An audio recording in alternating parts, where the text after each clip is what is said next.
प्रेमाची गोष्ट या मालिकेच्या 30 जानेवारीच्या भागामध्ये इंद्रा आता सईचा अभ्यास घेत असते आणि सांगत असते, हे बघ तुला मी बेचा पाडा शिकवते. बे के बे, बे दुणे चार. यावरती सई सांगते, ही कोणती लँग्वेज आहे, मला हे काही कळत नाही आहे. यावरती इंद्रा म्हणते, अगं पाढा आहे पाढा, बे के बे, बे दुणे चार, बेत्रिक सहा. यावरती आता मात्र इकडे सई हसायला लागते. हा कसला पाढा, फॉरेन लँग्वेजमधला पाढा आहे का? तेवढ्यात तिथे मुक्ता येते. मुक्ता आल्यावर ती सई सांगते, मला न इंद्रा जो फॉरेन लँग्वेज शिकवते आहे. मुक्ताने तो पाढा ऐकलेला असतो आणि मुक्ता म्हणते, बाळा अगं ती फॉरेन लँग्वेज नाही आहे, तो न मराठीमधला टेबल आहे. म्हणजे मी कसं तुला शिकवते, 2 1 जा 2, 2 2 जा 4, तसाच हा मराठीमधला पाढा आहे, बेत्रिक सहा असा वगैरे. यावरती आता मात्र सई हसायला लागते. मुक्ता म्हणते, हसू नको बरं, तुला सुद्धा मराठी यायला पाहिजे. इंद्रा जो जे करते ना ते बरोबर आहे. असं म्हणत सईसोबत मुक्ता आता चेष्टा मस्करी करते. त्याच वेळेला इकडे आता सई धावत जाते आणि आता मुक्ता तिला जाऊन पकडते. त्यानंतर मुक्ता सांगते, चला चला आपल्याला अभ्यास करायचा आहे ना. इंद्रा सांगते, मी तुझा अभ्यास घेते, चल सई.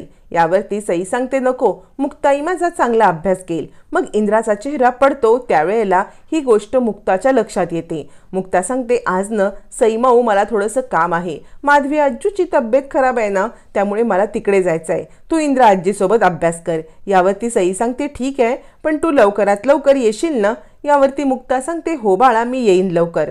असं म्हणत आता मात्र इकडे इंद्रा सांगते, काय ग ही फळं कशासाठी आणली होतीस? तर मुक्ता सांगते, काही नाही, घरामध्ये मला फळं कमी वाटली आणि फळं सगळ्यांनी खावी, ती हेल्थसाठी चांगली असतात म्हणून आणली. मग चिडलेली इंद्रा म्हणते, मी 35 वर्ष हे घर सांभाळते आहे. 4 दिवस आलेली तू मला शिकवू नकोस की घर कसं सांभाळायचं आणि घरात काय आणायचं आहे. इथे माझ्या मर्जीशिवाय काहीही येत नाही. असं म्हणत ती मुक्ताला उगाच ओरडते. मुक्ता सांगते, ठीक आहे, यापुढे मी काहीही गोष्ट आणताना तुम्हाला विचारेन किंवा तुम्हाला सांगून आणेन, मला खरंच हे माहीत नव्हतं. असं म्हणत आता मात्र मुक्ता इकडे इंद्राची माफी मागते. इंद्राला खूप राग आलेला असतो. तोपर्यंत सागर सावनीकडे गेलेला असतो. त्याच्या डोक्यात सतत हर्षने सांगितलेला विचार घोळत असतो आणि तो सावनीच्या घरामध्ये येतो. त्याला आता वॉचमन अडवत असतो, पण सागर कोणाचं ऐकत नाही. दार उघडून आत येतो. सावनी खाली ये, सावनी खाली ये असं ओरडायला लागतो. तोपर्यंत इकडे सई आपल्या रूममध्ये आलेली असते. रूममध्ये असलेली सई काहीतरी लिहित असते, पेपर फाडत असते आणि खाली टाकत असते. मुक्ता येते आणि पाहते तर काय, घरामध्ये खूप सारे पेपर पडलेत. मग ते पेपर एक एक करून मुक्ता उचलते आणि म्हणते, सई माऊ पेपर असे वेस्ट घालवायचे नाही. प्रत्येक पेपर बनवण्यासाठी तुला माहिती आहे का, झाडाचा पार्ट यूज केला जातो. मग त्याचं वेस्ट करणं म्हणजे झाडाचं वेस्ट करणं आहे की नाही, तू नको ते करू नकोस असं म्हणत ती सईला समजावते. तोपर्यंत सागर इकडे सावनी दार उघड, सावनी दार उघड असं म्हणत सावनीच्या रूममध्ये जोराजोरात थापा मारायला लागतो. मग मात्र आता इकडे सगळे नोकर येतात, त्याला आवरण्याचा प्रयत्न करतात, पण तो काही आवरत नाही. आवाज ऐकून सावनी बाहेर येते. सावनी बाहेर आल्यावर ती म्हणते, काय चाललंय, हा सगळा आरडाओरडा, हा रुबाब आहे ना, हा माझ्याकडे नाही झाडायचा. तुझी बायको आहे ना घरी लग्नाची, तिच्या समोर जाऊन हा रुबाब झाड, माझ्यासमोर ही नाटकं केलीस तर महागात पडेल. असं म्हणत सावनी आता सागरला सांगत असताना सागर चिडतो, तिचा हात धरतो आणि झटकून तिला म्हणतो, मी इथेच येणार कारण तूच माझी गुन्हेगार आहेस. असं म्हणत तो आता तिला ढकलतो. सावनीला सागरचं हे रूप मात्र नवीनच असतं. तोपर्यंत इकडे मुक्ता आता ते पेपर घेते आणि म्हणते, काय आहे हे सगळं? यावरती सई सांगते, माझ्यानं स्कूलमध्ये एसे कॉम्पिटिशन आहे. या कॉम्पिटिशनमध्ये सगळ्यांना पार्टिसिपेट करायचं आहे आणि पार्टिसिपेट करून एक एसे लिहायचा आहे, पण एकही वर्ड कट न करता. यावरती मुक्ता सांगते, इतके पेपर वेस्ट घालवू नकोस, आपण काय करूया माहितीये का, एका पेपरवरती लिहून काढूया, म्हणजे मध्ये काही वाटलं तर कट करूया आणि नंतर कट करून झालेला तो एसे एका पेपरवरती फेअर करूया, मग तर झालं ना.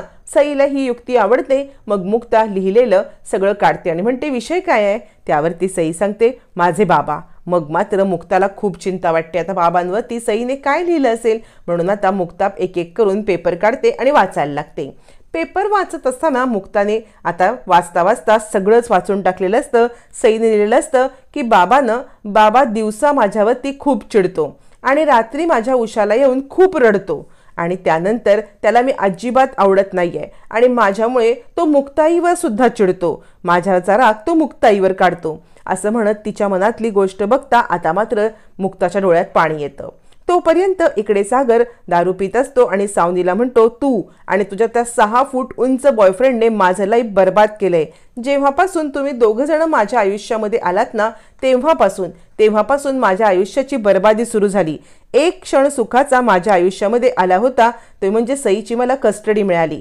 सईची कस्टडी मिळालं ती मी खुश होतो, पण ते पण तुम्हाला दोघांना पाहवलं नाही। असं म्हणत चिडलेला सागर तिथे असलेली दारूची एक बॉटल घेतो, ती फोडतो आणि आता सावनीला धमकवत असतो। सावनी आता चांगलीच हादरते। या सगळ्यामध्ये सागर सांगत असतो, तुम्ही दोघांनी मिळून ठरवले ना मला त्रास द्यायचा। मला एकच जाणून घ्यायचं आहे की सई कुणाची मुलगी आहे। सई माझी मुलगी आहे ना? बोल सावनी, सई माझी मुलगी आहे ना? त्या हर्षची नाही आहे ना? असं म्हणत तो आता डायरेक्ट प्रश्नावरती येतो। सावनी आता खूप घाबरलेली असते, कारण सागरच्या हातामध्ये बॉटल असते आणि ती बॉटलने तो कधीही आता मात्र सावनीवरती अटॅक करू शकत असतो। सावनी त्याला थांबवण्याचा प्रयत्न करते, पण सागरचा एकच प्रश्न चालू असतो, बोल सावनी, सई माझी मुलगी आहे ना? सई माझी मुलगी आहे ना? तोपर्यंत मुक्ताईकडे सईला समजावते आणि म्हणते, हे बघ कसं आहे ना, तुझे बाबा वाईट नाही आहेत, पण कधी कधी काही माणसांना फिलिंग एक्सप्रेसच करता येत नाहीत। त्यांच्या मनात काय आहे ना ते त्यांना सांगता येत नाही। त्यामुळे बाळा, तू सारखं सारखं असा विचार करू नकोस। ते तुझ्यावरती खूप प्रेम करतात, तुझ्यावरती खूप प्रेम आहे त्यांचं, फक्त त्यांना त्यांच्या फिलिंग एक्सप्रेस करता येत नाहीत। तू स्वतःला असं सारखं वाटून घेऊत नकोस की तुझे बाबा तुझ्यावरती प्रेम करत नाहीत। यावरती आता मात्र इकडे सई म्हणते, सॉरी मुक्ताई। मुक्ता म्हणते, तू मला का सॉरी म्हणते आहेस? सई सांगते, माझ्यामुळे डॅडा तुझ्यावरती पण चिडतो ना? यावरती आता मात्र सईला मुक्ता जवळ घेते आणि लहान वयामध्ये या पोरीला किती समज आहे म्हणून मुक्ताच्या डोळ्यात पाणी येतं। इकडे चिडलेला सागर सावनीचा हात हातात धरतो आणि म्हणतो, 7 वर्ष गेली 7 वर्ष तू माझ्या आयुष्यामध्ये छळती आहेस, माझ्या आयुष्यातून लांब आहेस, तरी पण मला छळती आहेस। माझे घरचे या सगळ्यामध्ये सफर होत आहेत, पण आता तुझ्याशी मला काही देणं घेणं नाहीये। तू मला फक्त इतकंच सांगायचं आहेस की सई माझी मुलगी आहे ना, हर्षवर्धनची नाही ना? बोल, लवकर बोल। असं म्हणत तो आता सावनीवरती प्रेशर टाकत असतो, सावनी बोल। पण सावनी काही ऐकायला तयार नसते, ती सागरला धक्का देत असते।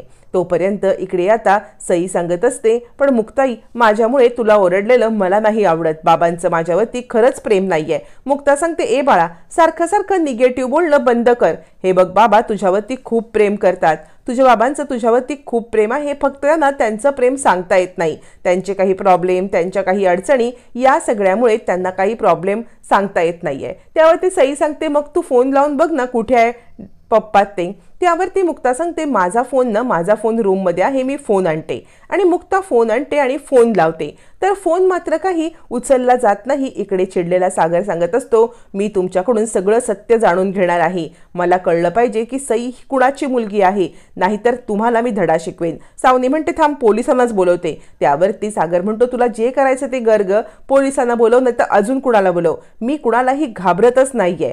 सावनी आता विचार करते, ह्याच्या नक्की अंगात तरी काय संचारलंय, हा असा का वागतोय? सावनीला जबरदस्त धक्का बसलेला असतो। इकडे फोन न उचलल्यावरती सई म्हणते, बघितलंस मुक्ताई, त्यांना ना कळलं असेल की हे फोन तू माझ्यासाठी केलायस, म्हणून त्यांनी फोन नाही उचलला। मुक्ता म्हणते, सई बाळा, सारखं सारखं निगेटिव्ह विचार करणं बंद कर। बाबा खरंच कोणत्या तरी कामामध्ये असेल आणि म्हणून त्याने फोन नसेल उचलला। सई मात्र खूप उदास होते। मुक्ता तिला आपल्या जवळ घेते आणि समजवण्याचा प्रयत्न करत असते आणि सांगते, सई बाळा, आपण छानपैकी गप्पा गोष्टी करत झोपूया का? इकडे चिडलेला सागर सांगत असतो, तू लवकर सांग, सई माझी मुलगी आहे ना? असं म्हणत तो बॉटल फोडतो, सावनीच्या दिशेने बॉटल घेऊन येतो आणि कुठे आहे हर्ष, कुठे आहे, लपून कुठे बसलाय? मला सत्य सांगायची वेळ आली तर लपून बसलाय, मी तुम्हाला दोघांनाही सोडणार नाही। असं म्हणत तो आता हर्षला शोधण्यासाठी दुसऱ्या रूममध्ये जातो। त्याच वेळेला सावनी त्याला धक्का देते आणि मग आता सागर बेशुद्धपणे खाली पडतो आणि तो म्हणतो, सई माझीच मुलगी आहे, सई माझीच मुलगी आहे। हेच आरडाओरडा करत सागराचा जमिनीवरती पडलेला असतो। सागर जमिनीवरती पडतो। मग इकडे मात्र घाबरलेली सावनी बाहेर येते।